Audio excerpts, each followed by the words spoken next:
Allez, bonjour à toutes et à tous et bienvenue pour cette vidéo de présentation du concours d'admission directe au PGE de SCP Business School. Je suis Arnaud Sévigné et je suis accompagné de mon acolyte Joachim Pinto. Bonjour à tous. Et aujourd'hui, on est sur le campus parisien de SCP avec Muriel Grandjean, la directrice des admissions de ce concours, Bonjour à tous. et un admis aussi de ce concours, donc Tom Mathias, qui va pouvoir nous raconter son parcours et ce qu'il fait actuellement au sein de l'ESP. Salut Tom. Bonjour. La slide du sommaire va s'afficher et vous allez voir qu'on va vous donner toutes les informations sur ce concours ainsi que des conseils de préparation.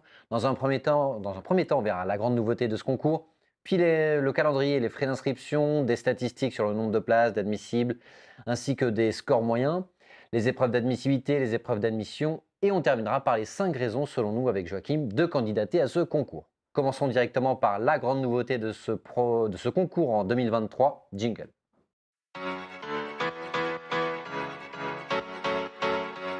Alors Madame Grandjean, la nouveauté de cette année, c'est que vous avez décidé de fusionner les concours d'admission français et internationaux. Deux questions. Un, comment ça va se matérialiser pour les étudiants qui nous regardent? Est-ce que ça change quelque chose pour eux?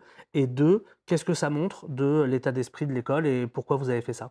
Oui, alors on a décidé de simplifier tout simplement les voies d'admission. Dorénavant, un candidat avec un bac plus 3, qu'il soit international ou français, pourra candidater à cette voie d'admission qu'on appelle donc Direct Admissions. Donc pour les Français, on maintient l'idée d'avoir un diplôme visé. Et pour les internationaux, bien évidemment, une université certifiée. Ce que ça va changer, c'est surtout que les candidats français vont avoir 3 sessions pour se présenter, que les oraux se dérouleront intégralement en ligne, et pour les internationaux, il n'y aura plus de condition d'avoir passé un maximum d'années, Mhm. en France. Et du coup, ce que ça montre de l'école, est-ce que vous serez d'accord avec nous pour dire que ça montre que vous avez envie de vous internationaliser encore plus que vous ne l'êtes déjà et que maintenant, même dans le recrutement des étudiants, vous avez cette facette? Je rebondis juste sur un élément quand vous avez parlé de diplôme visé. Renseignez-vous bien avant de candidater. Certains diplômes ne sont pas considérés comme éligibles. C'est les diplômes non visés. Donc renseignez-vous, écrivez-nous sur les réseaux sociaux avec Arnaud si vous avez besoin. Ou alors vous aurez une rubrique contact à la fin de cette vidéo si jamais vous avez un doute. Et on peut préciser aussi que les étudiants qui auraient suivi un parcours en classe prépa avant sont autorisés à candidater par la voie des AST à condition d'avoir suivi une partie de leur cursus en université. Donc voilà la nouveauté sur laquelle on voulait insister pour 2023, candidature unique avec plusieurs sessions de candidature qu'on va détailler juste après. Ça nous fait la transition parfaite avec la partie suivante, jingle.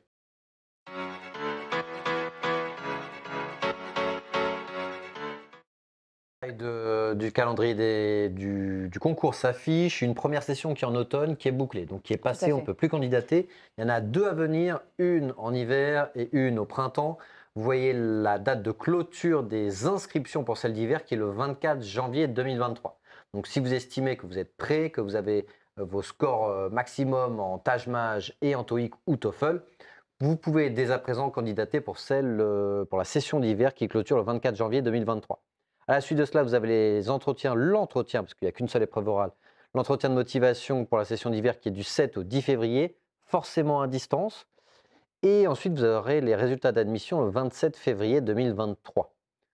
Pour ceux qui ne souhaitent pas candidater pour la session d'hiver, dans ce cas-là, c'est la session de printemps, clôture des inscriptions le 15 mars, l'entretien de motivation du 4 au 7 avril. Donc ça laisse peu de temps pour se préparer pour les entretiens de motivation, donc essayez d'anticiper un peu cela. Et les résultats d'admission qui tomberont le 24 avril 2023. Petit point, Madame Grandjean, lorsqu'on dit clôture des inscriptions, ça signifie qu'il faut absolument avoir envoyé tous ses scores, aussi bien le test d'anglais que le test de logique, avant la clôture des inscriptions. Oui, exactement. Il faut vraiment valider sa candidature en ayant tous les documents qui sont téléversés sur la plateforme. On ne prend pas de convocation à des tests. Il faut vraiment avoir le score de téléversé, sinon ça ne sera pas pris en compte. On va avoir des centaines et des centaines de candidatures. Ce ne seront que les dossiers complets qui seront étudiés. C'est très clair. Un tout petit mot sur les frais d'inscription, 180 € pour les non-boursiers et 100% gratuit pour les boursiers, quel que soit l'échelon. Voilà, boursier Crous, tout à Donc fait. ceux qui sont boursiers, bah, évidemment, il y a toutes les possibilités pour que vous puissiez candidater. Une question qui va nous être posée par les candidats, est-ce qu'il y a des places, des nombres de places préaffectées par session ou formulées différemment, est-ce qu'il y a des sessions auxquelles il vaut mieux candidater ou pas? Alors pas du tout, hein, que ce soit, la session d'hiver, ou de printemps ou celle d'automne qui vient de se terminer, on sélectionne les meilleurs candidats. Donc il n'y a pas de quota particulier, ni français ni internationaux. Évidemment, on recrute plus d'internationaux que de français, Mais l'idée, c'est vraiment de prendre les meilleurs candidats à chaque session. Est-ce qu'on peut postuler à plusieurs sessions ou est-ce que c'est une candidature, une seule session? Alors, comme dans l'ensemble des concours, on ne postule qu'une seule fois, à une seule session. C'est voilà, impossible non seulement de candidater à une autre session, mais aussi à un autre concours, pour intégrer le Master in Management. Donc formulé différemment, dès que vous savez que vous voulez intégrer le SCP, on imagine que c'est le cas pour un très grand nombre d'entre vous, dès que vous pensez que vous êtes prêt, vous candidatez. Si vous pensez, comme l'a dit Arnaud tout à l'heure, qu'à une session ultérieure, vous pourrez fournir des meilleurs scores sur les tests qu'on va détailler juste après, alors dans ces cas-là, vous candidaterez plus tard avec des meilleurs scores. On va passer à la partie suivante, la partie statistique, jingle.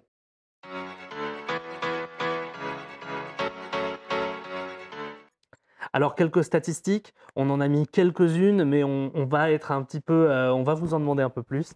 Nombre de candidats, nombre d'admissibles et nombre de places, si tant est que ça reste pertinent avec la fusion maintenant des concours. Mais qu'est-ce que vous pouvez nous dire là-dessus? Oui, alors on a maintenant un nombre de places global, que ce soit pour les internationaux ou les diplômes français, qui est de 1000 places au maximum. Si on prend le public français qui nous regarde, on a généralement à peu près 800 candidatures pour à peu près 80 places. Donc 800 candidatures, à peu près, on va dire 150 qui viennent aux oraux. Exactement, c'est entre 150 et 200 en fonction de la population qu'on trouve admissible. Et à peu près 80 qui terminent par être admis. Donc ne vous censurez pas, hein, ça va être un des messages de cette vidéo. Candidatez, il y a entre guillemets un quart des étudiants qui vont passer le coup près de l'admissibilité. Et ensuite, vous avez des cartes qui vont être battues. On va parler des coefficients écrit-oral juste après. Et vous allez voir que les cartes sont rebattues. Et ce sera l'occasion de voir avec Tom aussi comment s'est passé son oral et est-ce qu'il y a eu une remise, un rebattage des cartes. Donc les chiffres à retenir. 800 candidats, 150 à peu près qui viennent passer les oraux et 80 places au final. Allez, à présent, on va passer à la partie suivante, en l'occurrence les épreuves d'admissibilité. Jingle.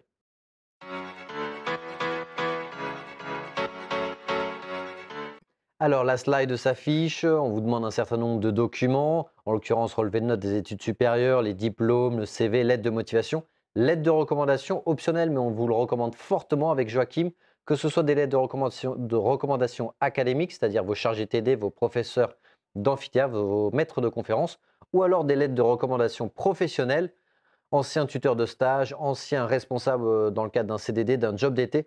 Vous fusionnez tout cela au sein du même PDF et vous pouvez en envoyer jusqu'à 3 maximum. Mais fusionnez bien l'ensemble de vos lettres au sein du même PDF. De toute façon, c'est simple, avec Arnaud, dès qu'il y a le mot optionnel, on le remplace par obligatoire. Donc faites-le. Désolé par avance pour Madame Grandjean et les membres du jury qui vont avoir plus de travail, mais mettez un maximum d'éléments, comme a dit Arnaud, des profs ou des professionnels. Les deux sont valables.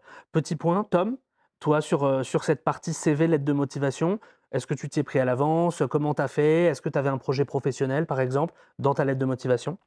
Oui, moi j'ai bien bâti mon dossier, j'avais un peu d'avance parce que les concours, c'est quelque chose que je connais bien. Pour le SCP, c'est vrai que j'ai rendu obligatoire les lettres de recommandation. Professionnel et académique dans Tout ton à cas? fait, moi j'ai fourni les 2, donc un professeur de la Sorbonne parce que j'y étais et ma directrice lors de ma césure Mhm. et oui, donc il faut un CV clair, précis, propre, avec un maximum d'expérience, mais que des choses pertinentes, bien sûr. Moi, j'ai la chance, j'avais un beau parcours associatif, je l'ai mentionné, je trouve que c'est très important et l'école nous le fait savoir et nous le rend aussi. Concernant ton Donc, parcours académique, c'est-à-dire les études supérieures, tu avais fait quoi? moi, j'ai fait une double licence droit-gestion à la Sorbonne. Ensuite, j'ai fait un master 1 finance à la Sorbonne. J'ai ensuite fait une césure avant de rejoindre le SCP.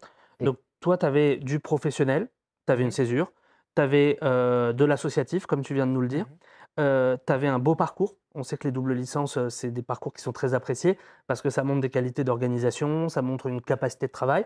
Donc, tu avais vraiment ça. Est-ce que tu avais de l'international aussi? J'avais de l'international de par mon parcours, De vie? mon parcours de vie, tout à fait. Mon père était expatrié, on l'a suivi durant ses expatriations, donc j'ai passé 18 ans de ma vie à l'étranger et je l'ai fait savoir dans ma lettre de motivation avec mon projet professionnel voilà, que j'ai bâti autour du programme de l'ESCP. Enfin, je me suis appuyé sur le programme de l'ESCP pour confirmer mon parcours. Donc moi, je savais après ce que je voulais faire de la finance. Ça s'est traduit par mon premier Master 1 à la Sorbonne en finance. Et donc ensuite, j'ai déroulé grâce aux différentes spécialisations qui sont offertes par le programme, je trouvais ça beaucoup plus pertinent. Et ça, Madame Grandjean, vous nous confirmez, si on doit donner 2-3 conseils aux étudiants qui nous regardent, c'est qu'une lettre de motivation, elle doit être personnalisée.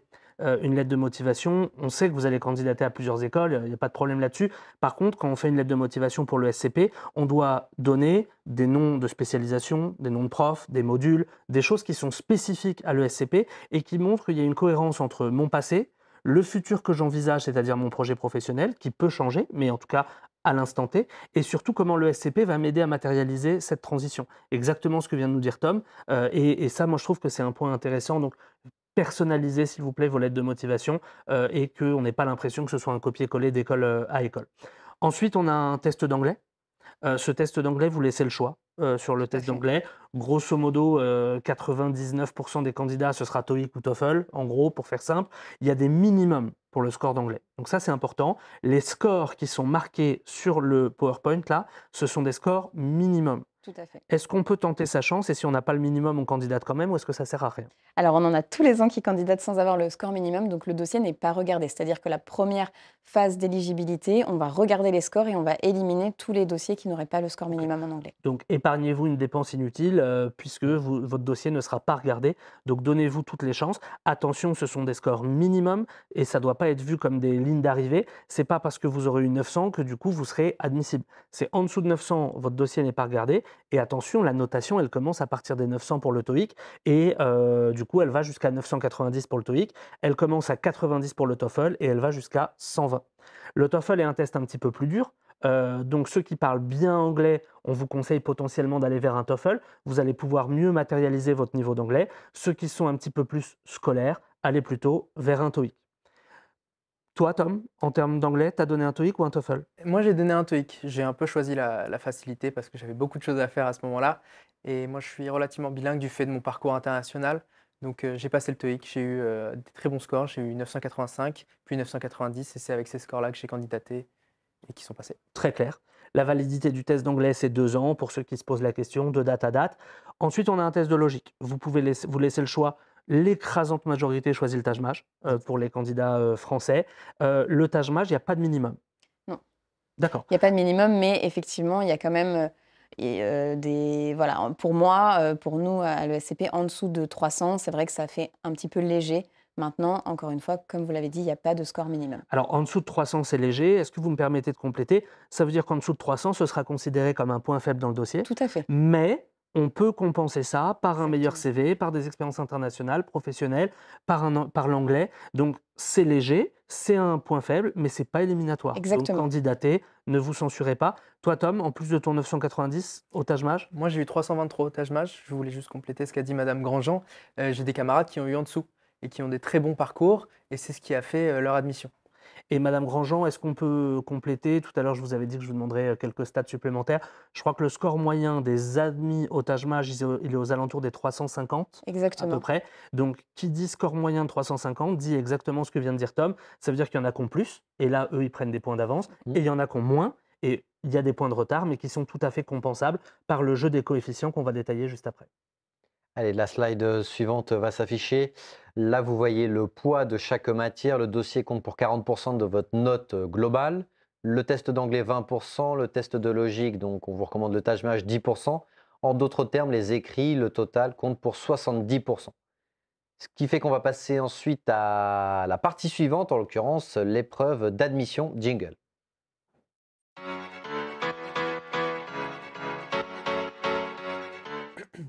L'entretien de motivation, c'est l'unique épreuve orale pour les étudiants qui nous regardent, pour les concours AST, 30%, puisque dans le décompte que vient de vous faire Arnaud, vous avez remarqué que ça s'arrêtait à 70%, ce n'était pas une erreur. Les 30 derniers pourcents, c'est l'oral de motivation.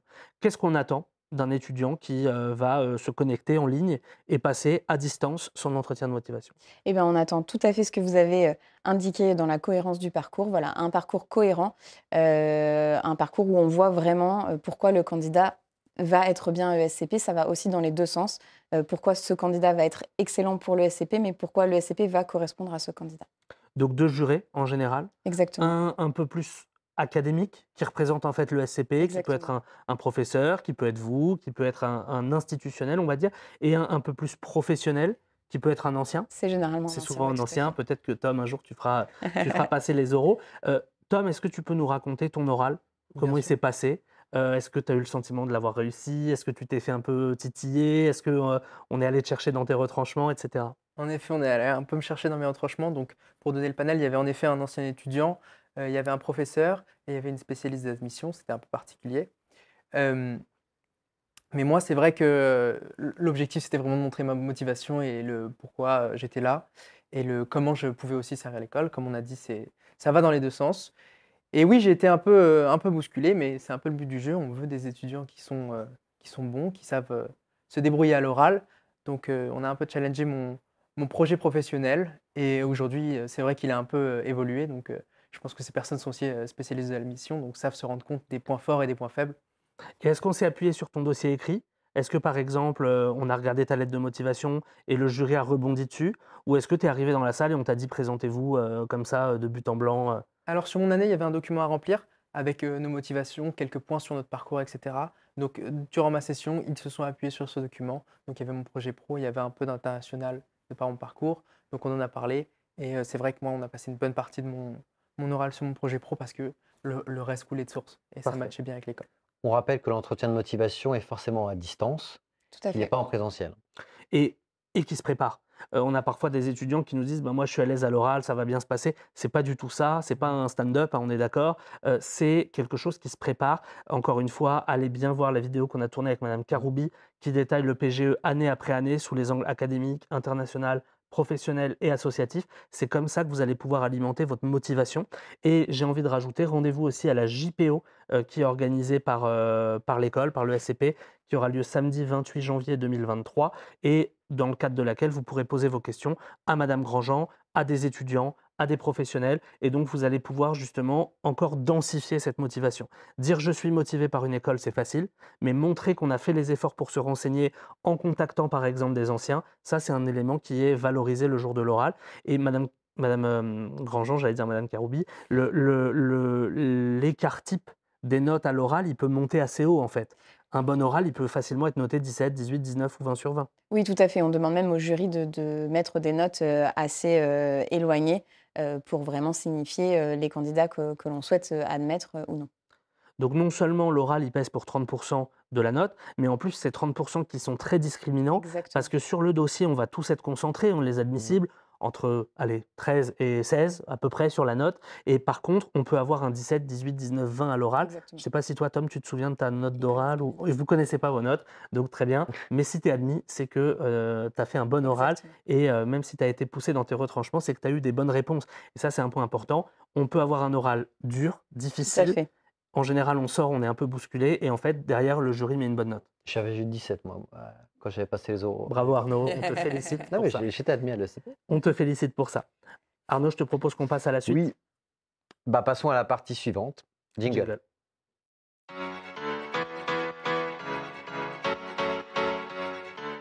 Donc c'est la partie contact. Donc concrètement, si jamais vous avez une question, si jamais il y a un petit souci sur votre espace candidat, n'hésitez pas à écrire. Vous avez le mail, vous avez le numéro de téléphone.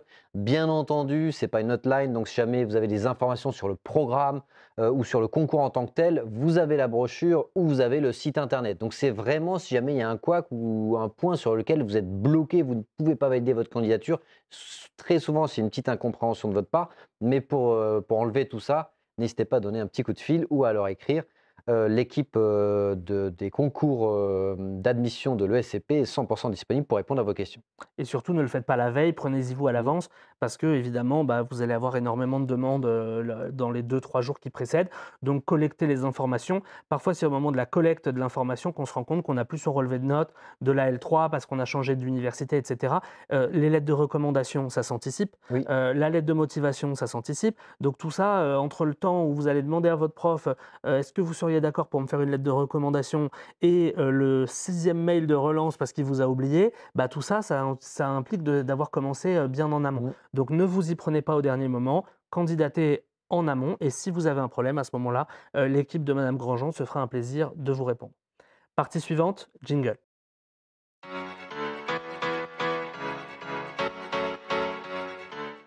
Alors avec Joachim, on a sélectionné 5 raisons qui font que vous devez absolument candidater au concours d'admission direct du PGE de l'ESCP selon nous.